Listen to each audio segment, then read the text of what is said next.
What's going on, guys? Welcome to That Movie Guy. My name is Matt, and today I'm going to be talking about what may be one of the worst movies ever made, Transformers: The Last Knight. Optimus Prime, you destroyed your home. Do you seek redemption? My maker, I do. Transformers: The Last Knight is the same exact, simple plot as we've seen in all the other Transformers movies. There's an item that people are trying to get to either save or destroy Earth, and that's basically been the whole thing in the entire Transformers franchise, except this time Optimus Prime is going to be bad. He is turned evil, as you see in the trailer. He's like held or whatever, and Mark Wahlberg and the Autobots must get the staff before he gets it so he can help create this new world. And look, this movie is convoluting. It's very confusing. This may be one of the worst movies ever made in cinema history. The aspect ratios, they just change every second. It's really bad filmmaking. I don't even think there's a positive in the movie other than maybe Anthony Hopkins having fun, but that still doesn't mean it's a positive in the movie. The acting's horrible, and for the first time ever, I can say the visual effects in a Transformers movie is bad. It's terrible. For example, when Bumblebee and Optimus Prime are fighting in the movie, as you see in the trailers, it looks like a Mark Wahlberg is floating in this green screen room, and they, Paramount decided, hey, let's just use whatever cheap software we can find, the cheapest in the world. We'll just use whatever's on an Android phone, and we'll edit it that way. It's like if you take the Shia LaBeouf that says just do it in my intro, and you add it to the fight scene. That's what you're getting with this horrible movie.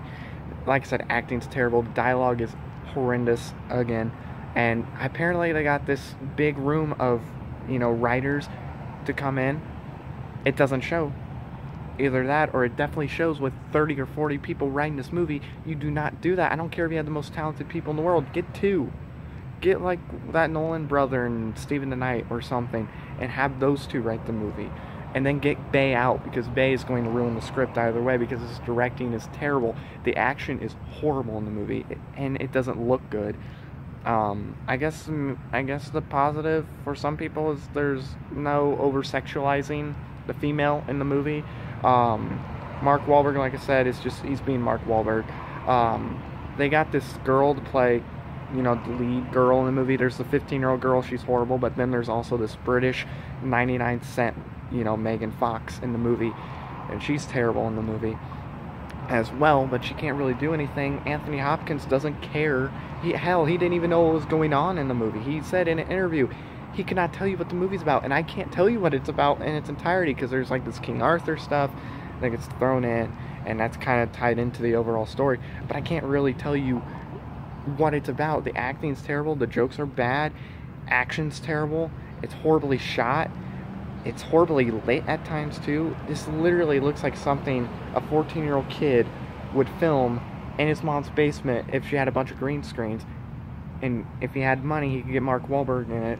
Because why not? Mark Wahlberg will do anything for money, apparently, because I've seen this guy act in Deepwater Horizon. I've seen him act in Patriots Day and Lone Survivor, and he's a great actor. He has great acting chops. And in this movie, he doesn't show any of it. I don't think he cares. I don't think anybody cares. Michael Bay said he had fun on this movie, which probably means he will do a sixth one if they offer him all this money. Maybe $500 million, half the, money it's going to make. We'll go to Michael Bay. I don't know.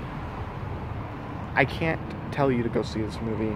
You're not going to get anything good in it. It's going to give you a headache, and I left angry. I flipped off the screen when it said directed by Michael Bay. And of course there's this little scene in the credits they show that's going to introduce the next one, and it's terrible. Cybertron in the movie, as you see in the trailers, is just like the fucking cloud that you see in the fucking Green Lantern movie and in Doctor Strange. It's just this big cloud that's here to suck things up or whatever. I mean, that cloud in Doctor Strange and whatever the hell that thing was in Green Lantern had more, depth than this, like, metal cloud planet thing called Cybertron. They ruined the character. If you love the animated show, you are going to hate the movie just based on that. And there's this like little weird alien lady robot bitch in the movie. She's horrible. It's a bad movie. I can't recommend you see this movie.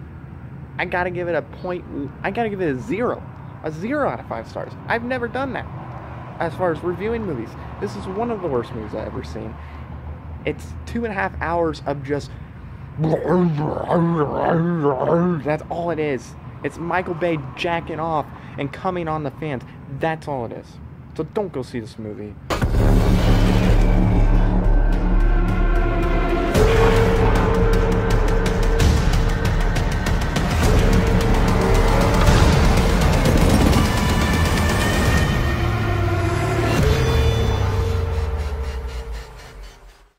So, what's your favorite movie that's based on an 80s TV show? I'm not going to ask you if you like this movie or not, because you will not like the movie if you go see it.